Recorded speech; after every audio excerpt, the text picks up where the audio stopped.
সেটাই নেবে। 1000 এক জায়গায় 10,000 টাকা রেখেছে আর এক জায়গায় বই রেখেছে, যার যেটা প্রয়োজন সে সেটা নেবে। তো সবাই কি নেয়? টাকা।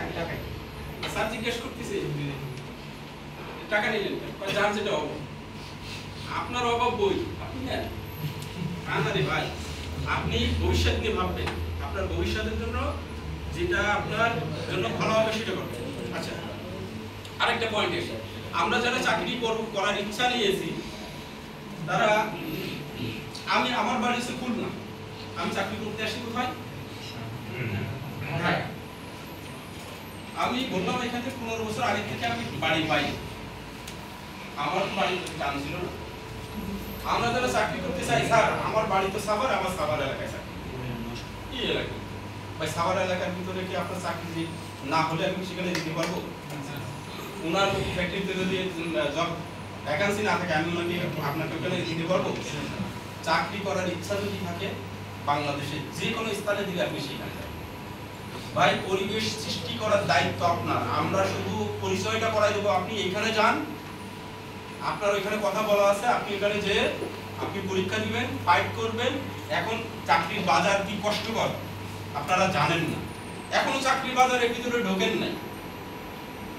এখন আপনারা আন্দাজ করতে পারতেছেন না, এই যে যারা বাড়ি থেকে খেয়ে আসেন, এখনো পিতামাতার কামাই খান, তারা আসলে এখনো পর্যন্ত এই পরিবর্তনটা আপনারা বুঝতে পারতেছেন না যে কত কষ্টকর একটা চাকরি।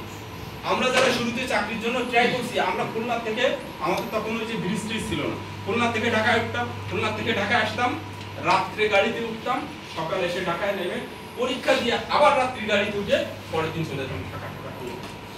সম্ভব ছিল না।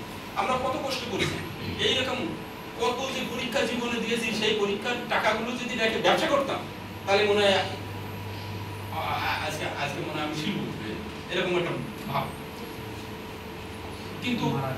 কিন্তু আমরা কি করি? আমরা চাই যে আমার এলাকায় চাকরি। ভাই, এলাকার চাকরি আপনি পাবেন না, যদি থাকে তাই পাবেন, আর যদি না থাকে, যারা চাকরির ইচ্ছা আছে তারা অবশ্যই যেখানেই দিক না কেন আপনি চাকরিতে যাবেন। আপনার স্যালারি প্রথমে যেটা ধরা আছে, এখন বেঙ্গল গ্রুপে হয়তো ধরা আছে 9,500 টাকা, আমি কি বললে কি আপনার 10,000 টাকা দিবে? আমি বলে আপনার চাকরিটি অ্যারেঞ্জ করে দিতে পারবো, তো 10,000 টাকা তো আপনাকে দেওয়ার ব্যবস্থা আমি করে দিতে পারবো। কিন্তু আপনি পারবেন আপনার 10,000 টাকাকে 20,000 টাকা উন্নীত করতে, আপনি পারবেন, আপনি যদি চেষ্টা করেন। কিভাবে?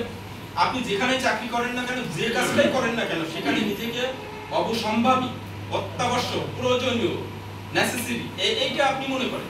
আপনি যদি কাজের প্রতি কি বলেন, আপনি যদি এরকম থাকেন যে এই কাজটা যদি আমি এত ভালো জানি, আমি যদি কাজটা ছেড়ে চলে যাই, তাহলে এই প্রতিষ্ঠানের সাময়িক সমস্যা হলেও হবে। এই সাময়িক সমস্যাটা যদি ওই প্রতিষ্ঠানের কর্মকর্তারা মনে করে, তা আপনার 10,000 টাকা 15,000 টাকা বেতন দিয়ে দেবে, তাহলে আপনাকে সেভাবে নিজেকে ওইভাবে তৈরি করে রাখতে হবে। আর আপনি যদি মনে করেন আমি সকালে যাব, 5টার সময় চলে আসবো, যেটাই দেয় ওটাই আনা, মাস গেলেই বলবো স্যার আমার ইনক্রিমেন্ট হয় না কেন, আমি বেশি টাকা পাই না কেন, ঠিক আছে? এটা হবে, যুগটা অনেক কঠিন।